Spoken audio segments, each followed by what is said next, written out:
So hi guys, welcome back to All Things with Shanty. I have the amazing and talented Miss Lulu in the building. Hello, everyone.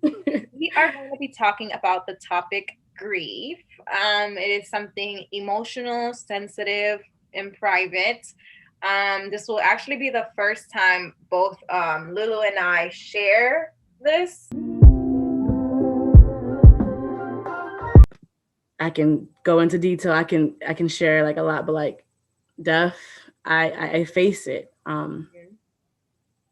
It's a part of life. It can be beautiful. It can be traumatic. It can be many things. It just depends on how your perspective on it. So I guess my experiences help me kind of view death in that way. Mm-hmm. So And yeah. can you explain a little bit of what you went through?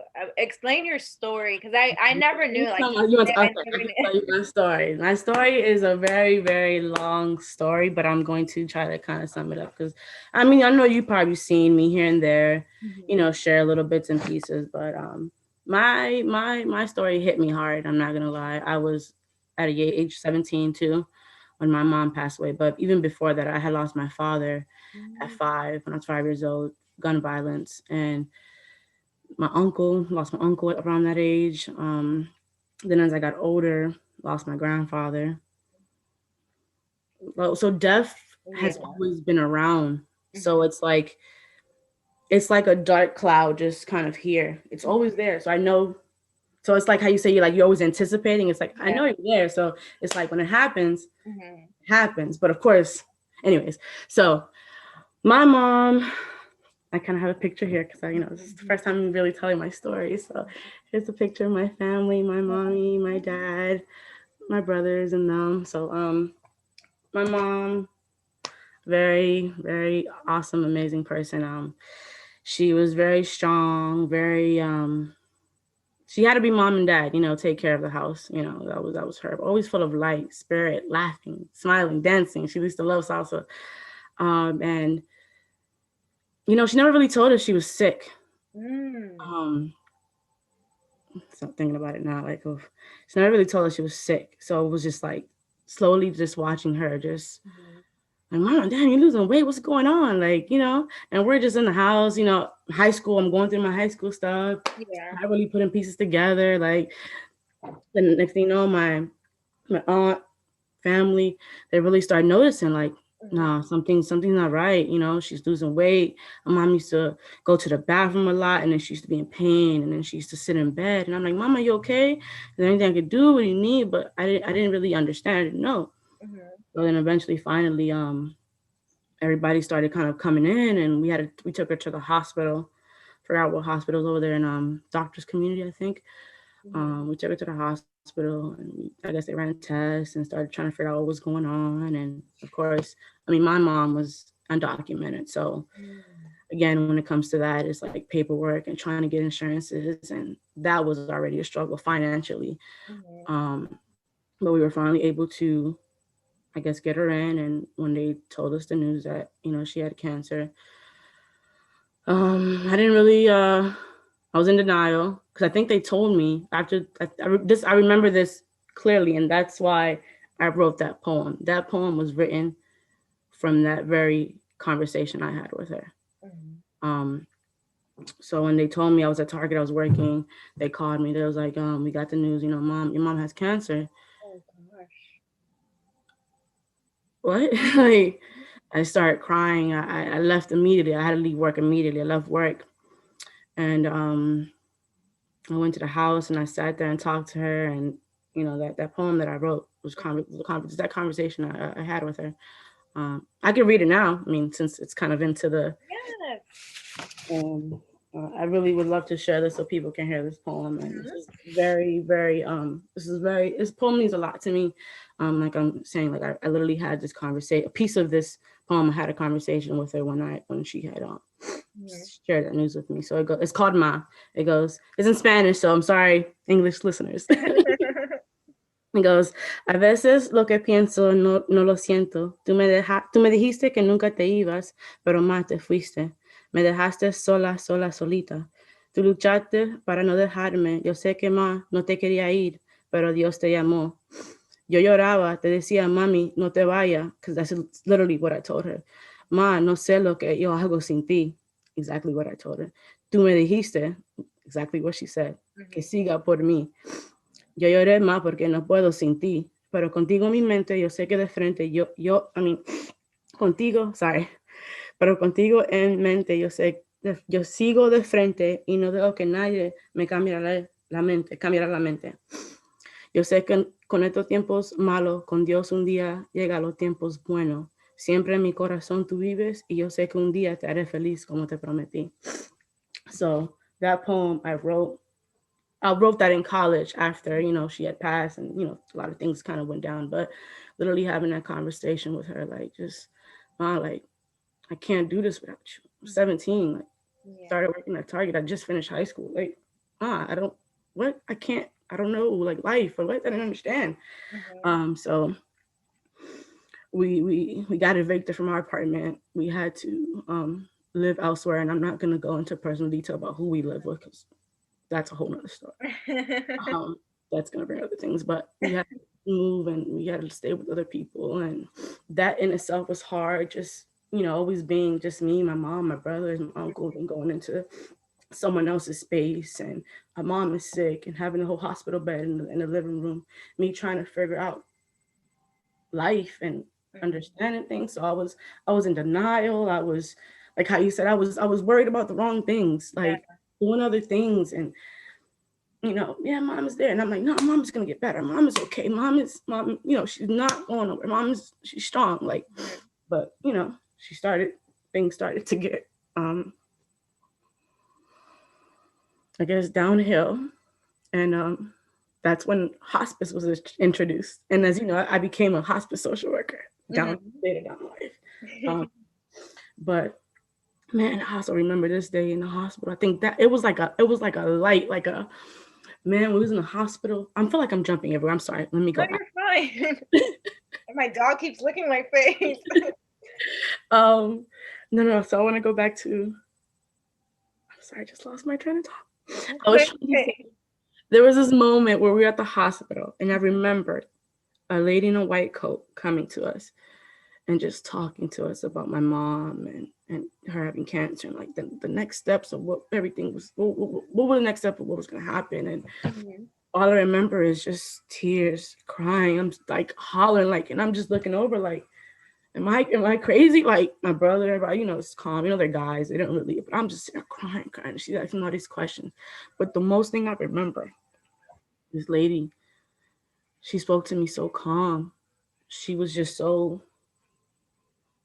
literally like I don't want to say like an angel, but it was just Mhm. like white coat and this light. Maybe just that's just how I saw it at that moment. I don't know. It was just like, and from there I said, you know what? That's what I want to do.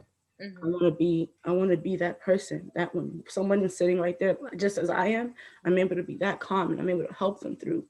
Like that's what I want to do. So after going through that and how my mom, she had a stroke. Just a lot happened. Family issues. You just really start to see true colors. Yeah. But What cancer did she have? she had colon cancer, so Oh my it God. started kind of like here, and then after that, it spread. So once it spread, it was kind of too late, and that's when hospice was introduced, and we Mhm. had to kind of go through that.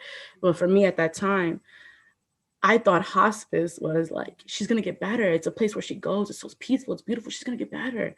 Mhm.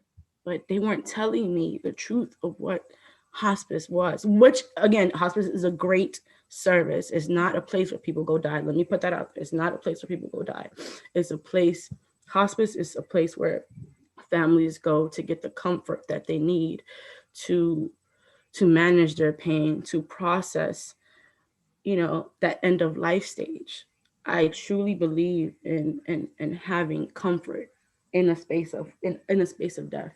Like for me, being in seeing, the grass, music, having people you love, that's the philosophy of hospice. Having all those services around you to make sure you can go in peace. But Mhm. at that time I didn't understand that. I'm like, No, they getting her better. She gonna come back. She gonna be, like everything's gonna be good. Nope. She just slowly just kept, we go visit her, I talk to her. It was just, yeah, it What was what just. what year was this? It's the year after I graduated. I would graduate 2009. Yeah.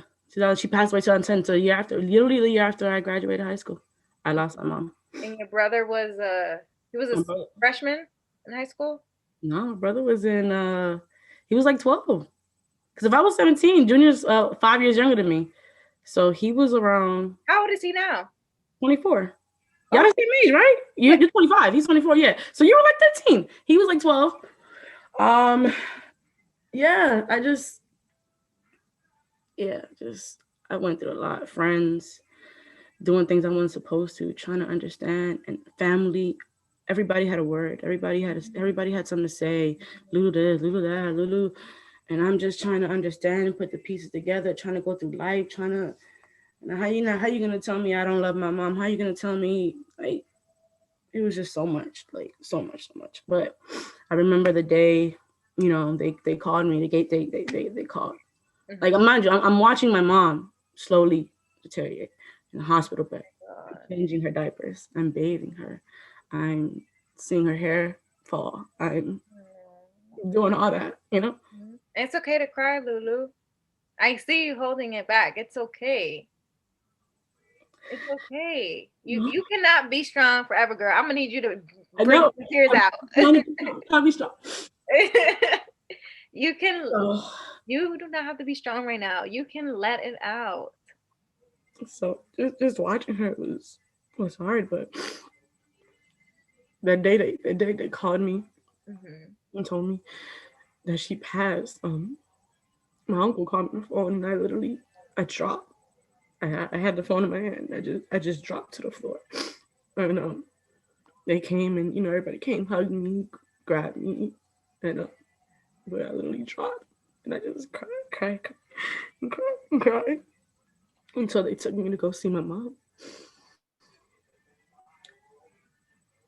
and you walk in, you see her, Hmm. she's cold, her hands stiff,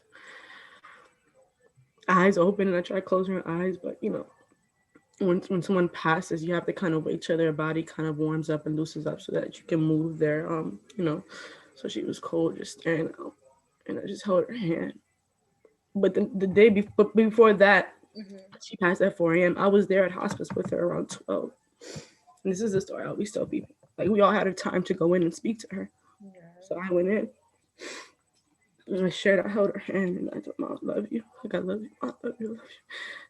And I told her, I promise I'm gonna graduate. I'm gonna finish school. I promise. And I'm gonna take care of Junior. Those are the two promises I made to her. And obviously, I graduated and I graduated with my master's. I'm a homeowner now. I have a room for my brother. He has his space. So I made my promise. So just being in that space and telling her those things and just coming back and seeing her. And it's like everybody's there when it happens. Everyone's there. Everyone's. But as soon as a couple months pass, They don't even check the, on. the noise is gone. Hmm. Now you're really in silence. Now it's you against the world. Um, the thing that kept me going, or the things that I went to therapy, just like I was in therapy. I had gastro problems. I have anxiety issues. I have stomach issues. I was in and out the hospital. I was having panic attacks. I was I was having flashbacks. I was having horrific dreams. I was having all types of stuff, trying to figure out You who I got me was over here, and girl. what I wanted to do, and I just couldn't. I couldn't. But I just think back, like, Lulu, how did you? Even now, I'm like, Lulu, how did you? How did you do it? How did you? The supportive people I had in my corner, people who loved me were there. But that fire, that void in me, like, of her, I had dreams I would hug her so tight in my dream. It felt so real. And then it was like the dream would like slip away, and I was like, no, ma, no. Like literally, the dreams felt so real. And I used to have those a lot, like with her, and then slowly they would go away, and I'm like, why am I not dreaming with her anymore? What's going on?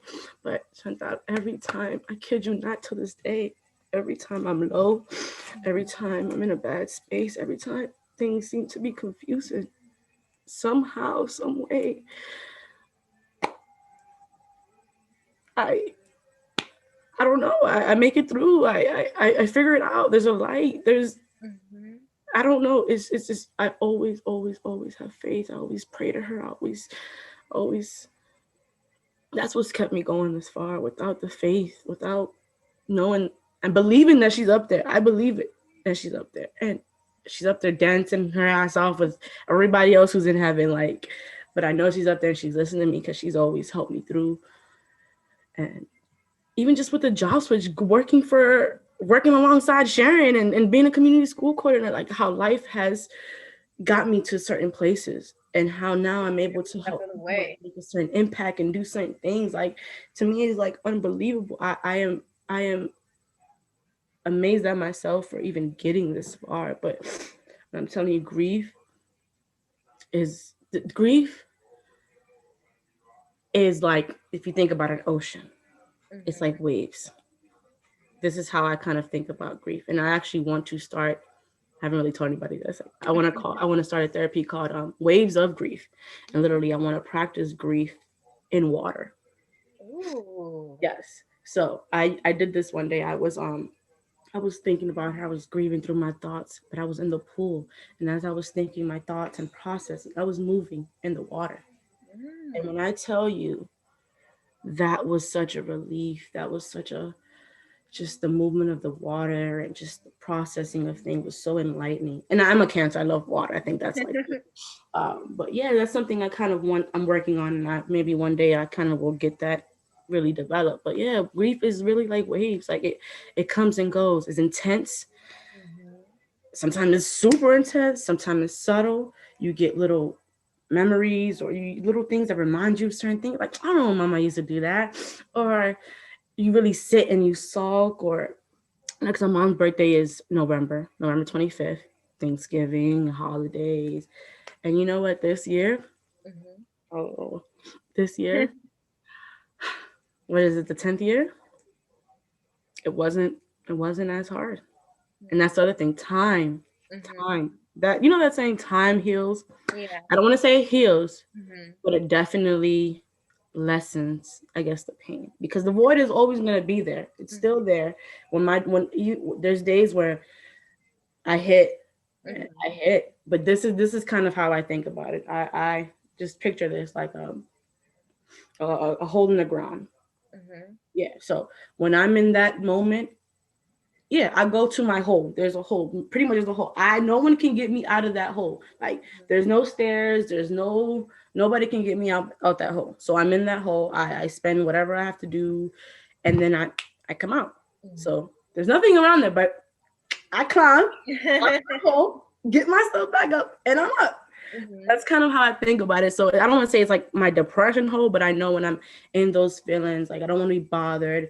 I can't really explain it, but it's my hole. I know what it is deep down inside. So until I'm ready to come back, I stay there until.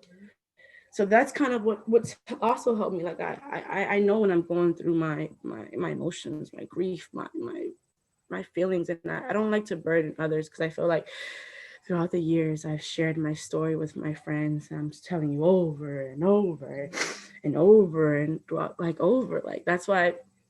Well, you know, Ivana, my best friend, she always makes birthdays and everything so special to me. Like this is the gift she got for me from my Mhm. so Guys, just look at her picture. yeah, so just little things like this. Oh, you want to see the picture? Okay. Sorry.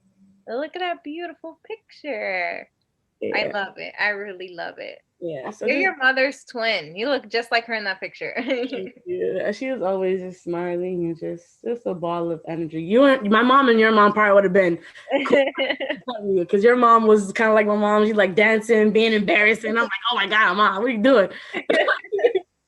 So it's just, and she was a strong woman. Like, I just think about it, and that's another reason what keeps me going. It's like you come here from another country, you don't know the language. Like, I go to Panama sometimes. I'm like, God, what the hell? They driving on the wrong side of the road. What the hell? Like, drive on the right side. Like, Right. imagine coming from that to over here, and Mhm. a whole new world, people, languages. But somehow she got through that. She had us. She made a life for herself, and she drilled education. And I think that's why I was like, I have to do this. Like, I have to. Mhm. And like everything I do, Chantal, everything I do, it's in remembrance of her. It's because of her. It's her. Like, I can't do nothing without my mom. And it's like she's not here physically with me, and Mhm. I wish she was, but I still be like, Mom, people are Mhm. probably think I'm crazy. Like, I'm not here. I mean, I know she's not here, but she's with me. I mean, I can talk to her whenever I want. She listening right now. Yeah, she's always with you. And I one thing I can say is that to know Lulu is just to love her. Like she's just full of light. She's funny, she's outgoing, she's adventurous. Like she's down to do anything. Like she's down to have fun. Like there's not a moment where Lulu is not smiling. There's not a moment where And you that's the just crazy see her part. smile. No one knows this. Like, just like just I didn't know like that has happened to you. The same for me. People just see this light, this beauty, this, oh my God, like, but you don't know the Yeah. underground work I had to do. You don't know the nights I cried myself to sleep. You don't know the nights I had to be uncomfortable or sleep elsewhere. You don't know maybe the nights I didn't eat, because there were times I didn't eat. Yeah. Like, that's why I said I don't want to go too personal to stories, but there were times when people would cook, I wouldn't get served food. Like, it was just Mhm. it was a mess. It was just a lot going on, and I just never felt heard. No one understood my story. No one understood how I felt.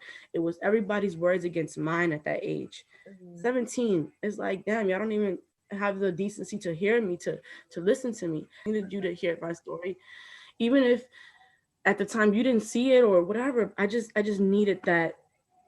I just needed to hear that from him. I'm sorry, and I love you, sis. And I got that. And I was able to move past it. I learned the importance of forgiveness, the Mhm. importance of understanding, the importance of I just, I mean, I was already a kind and genuine person, but Mhm. going through that, like you say, you never know what people are going through. And I don't try to play like I'm this perfect angel. I mean, but it's me. I can't help to be genuine. I can't help to give you my last. If you cold and not here, I can go get another one. Like, that's just me. Like, I don't know. Like, it's so simple just to love and be kind and be genuine and just care for one another. Like, I don't understand how people are mean. I don't understand how people are. So through going through my experiences of grief, I've learned a lot about myself, and I also learned the importance of boundaries and protecting my peace. Mhm. So when people, project, or I now in this stage in my life, it's a Mhm. oh, okay. No longer reaction. It's a wall. Like, I don't I'm not entering that space with you. It's not my lane. That's not my space. I'm here for positivity, for genuine love, for kindness, for just all the good stuff. And if you can't understand that, or if you don't want to be a part of it, then okay. But I don't know. Grief is like you said, sensitive. It's waves of just different emotions, different stages, different perspectives. Like, you learn so much, and you know, I hope to one day, have my own therapy practice and create my, own little therapy, and really help people process grief. Because, it could be a loss of many things. You don't have to lose a loved one. You can lose Yeah. your cat. When I lose my cat, or I'm gonna be distraught. I'm gonna need some therapy because that's my baby. Yes. You don't understand. Like, you a dog. That's my baby. That's my son. And Yeah. he's a four-legged animal, but that is my son. So Oh my I dog would is trying be to jump on. very hurt. Come here, girl. Come here. You What are want? you doing? She's trying to jump on my chair. She wants to make an appearance onto the video. There, Abby, you have your 5 seconds. Oh, Roy's over here sleeping in his little cat house. You can't really see him, but Uh-huh. he's in there. Always acting crazy up in here. But I'm really thankful for you. Like I've never really I've Abigail. shared my story with my friends, you know, in small circles, but like I guess public like this, I never really, you know, talked about it. And I know I teared up a little bit, but now like letting it out, like Yeah. it feels good. Like I I I I I want to tell people my story. I want to encourage young girls, especially, um, just really, you know, I know sometimes losing your parents is hard, but Mhm. that fuel inside of you, that magic is there. You Mhm. just gotta find it. You have to reflect, you have to process, you have to listen to yourself. Everybody's gonna do their own stuff, everyone's gonna be, you know, trying to tell you this and that, but whatever's gonna work for you is gonna work for you. You have to believe it and you have to trust it. And I think that's kind of what, like I said, has got me this far. Like I tell people, what is it? Well, no one can tell you how long to grieve. You can grieve for Mhm. as long as you want. Don't ever let no one tell you how long to grieve. Don't ever stop doing memorial service. I know you see me every year. I'm doing something for my mom. I had a little birthday party for her birthday, saying happy birthday, like she was here, and I'm gonna still do that every year. She's never gonna be not here. Like she's with me forever. Like so, it doesn't no matter no. And you also have to think like everybody has a choice, and I really really sit with this thought because I really had to think about it. Every choice I've made got me here. So I get sometimes where, you know, but at the end of the day, us have the power to choose the red pill or the blue pill. Which Yes. one are you gonna choose? They can't make you choose. Oh, you can. They can say. They can do. At the end of the day, the power is you. You have the choice. So I tell people, not to say, oh, because you're here, you're there, but you have the choice. You can wake up tomorrow and say, I'm gonna choose to live my life differently. I'm gonna choose to do this. I chose to walk the path I walked. I chose to do the things I've done. I chose to go to therapy. I chose to reach out. I chose to, you know. So it's like sometimes I sit back and I look and I'm just like, wow, like I can't believe this. Like it's but when I was telling Marcus the other day, like I'm at peace in my life now. Like I've never felt this much peace. I've never felt this much kind of calmness. I've never felt I'm happy to go to work. I'm happy to come home. I'm happy to just be on my couch. Got my pictures of my mom here. Got my little memorial of her. Like I think about her and I'm just like, man, look, mom, look what we done. Look what we did. Cause we did it. Not just me, we. And And I I know she's proud, and I know she's there with you all every second, every moment, every time. Like you said, every time you feel down, and you just, you get that feeling that whatever's fire. going on, you'll push through, you overcome whatever's thrown at you, and I feel like that's her. Like Yeah. that's her pushing you guys to be the best version of yourselves. That's her pushing you guys to get out of your sadness. And I think she would be so proud right now, to see that you made up with your brother, that you have your own home, and that you have your brother living there, and you kept your promise, and you guys are doing extremely well, making her proud. And the lives that you've touched, the lives that you will continue to touch, every journey you will accomplish, every new blessing that comes your way, it's her sending them to you. It's her being there every time. Whenever you're going through a battle that's bigger than yourself, she will be there. She won't give you the easy way out. No, she It'll does. be a hard battle because she knows you can overcome it, because it makes you stronger. And it's hard. You obviously have the times where you just want to like give up and just be like, I can't do it. I can't do it. But she's Yeah, there but once I get that thought, that fire starts coming and cooking. It's like, no, you can't get it now. she's You there you every can't. time. And It's no it's I'm very thankful and grateful that you opened up and you had the opportunity to talk about this, because one, I never knew, like, I never knew who Lulu was. I never knew the backstory of who made Lulu to become the amazing woman that she is today, and that is your mother. Like, I never knew this. I always knew she passed away, but I never knew why. And it's it's very sad. It is very sad what you guys went through, and I am so happy that right now, in this moment, the woman that I'm looking through right now through Zoom, she's a light. She's a light in everyone's life. Anyone that you meet, it can be a stranger. You will always embark a special place in their life. They will always remember you, no matter what. You change people. You lighten up people's lives. You are always smiling. Every time I see you, you're always smiling with curly hair. You're always smiling every time. And it's like people need more people like you in their lives. And I cannot wait to share this with everyone, because I feel like everyone deserves an opportunity to talk about grieving, because like you mentioned, it's like a wave. I always say it's different phases. Like first you get the news. Some people it doesn't hit them, they're fine. Then a couple days later, it hits them. Some people, it's a domino effect from day one, and some people, it hits them hard. They never overcome it. They never heal from it. And healing is just it's a long journey. A very long journey. Have different phases of healing. You have understanding your pain, then overcoming your pain, understanding your feelings, understanding why you're feeling the way you are. Just It's just like you're literally peeling a banana.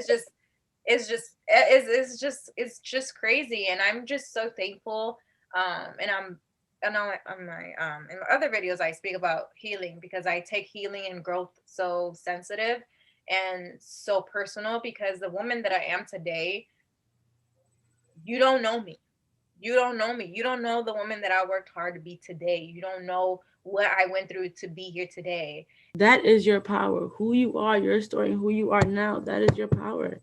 Even if they don't know the story, you will see me, and this is like, Chantal, you are an amazing, beautiful person, and Thank I, you. I wasn't as close to you, when you were younger, but I feel like I've watched you kind of grow, and like I am so proud of you, like Yeah. so proud of you, like you are just, you talk about me being a light, like when Marcus be like, talk about Chantal, she's always smiling doing her Cardi B dance. I'm like, she's just an amazing person. Like I love being around you. So Yeah. And I love don't being around you. Like literally you're just always smiling, and you're always down to have fun. Like I don't think I've ever seen you mad. Like I just see, and I'm I don't think scared. people really do. I'm scared to see you mad. I'm scared to see you mad. No, see, I'm one of those quiet mad. Like I'm like you don't really know I'm mad, but I'm mad. I'm like quiet in my corner type thing. It's a Cancer thing. But yeah, to know Lulu is to love her. She's literally a light in everyone's lives. Like, and she's changing lives right now in her field, like every single day. Thank you. I am very thankful, and Oh. the entire time I know, I'm like, why is the light not flickering? But yes, you guys, I was just talking to Lulu, thanking her, and I noticed it was not recording. But yes, Lulu, whenever you want to talk about anything and everything, I'm here, girl. I appreciate you. Thank you so much for opening up and telling us a little bit about who you are and the amazing and beautiful mother you have. She's always with you. She's there with you every single step of the way. She's so proud of you and your brothers. She will be there for every accomplishment. Girl, I can't even talk. Every accomplishment, every blessing, every single moment. She is there whenever you need her. You just gotta pray. She's right there with you. Or you just gotta talk like, hey mom, let me just talk to you real quick. You already know. There, she'll give you a sign. She'll give you a sign, and she'll give you the answer. But yeah, thank you so much. I appreciate it so much. You. I cannot wait for people to hear this, to understand who the sunshine Lulu is, and why she is Lulu, what makes her Lulu, the strongest person I know. She had the biggest battle, and she got through it. She overcame her battle. She overcame the thunderstorms, and instead of throwing thunderstorms back, she shed light, and that's her gift: sharing light and love, changing lives of everyone. She's changing lives in the community. She's changing lives. Even if you meet her and you say hi, you're like, okay, I just have to be your friend forever because you're just full of light. Like she's just smiling with her big curly hair. That's her. That is who she is.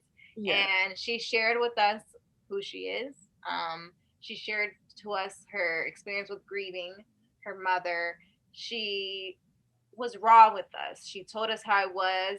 She shed a couple tears, you know. Yeah, you know. Shed a couple tears. But this is Lulu. So thank you so much. Thank you for your time. I look forward to chatting it up with you for many, many more topics that we have. I cannot wait to share this with you. I'm excited. Thank you, thank you, Yes. thank you. This was the start of Lulu speaking. Yes, ma'am. And the idea that you brought out, you better do it because I'd like to do it. I like to grieve in the water. Thank you. I can't swim. It got to be 3 feet. Oh God. Well, yeah, you know, right here. Got to be 3 feet. Or I need that little the life jacket on. And I got to be able to see my toes because if I can't, I'm gonna think a shark is gonna eat me. Oh no, you too.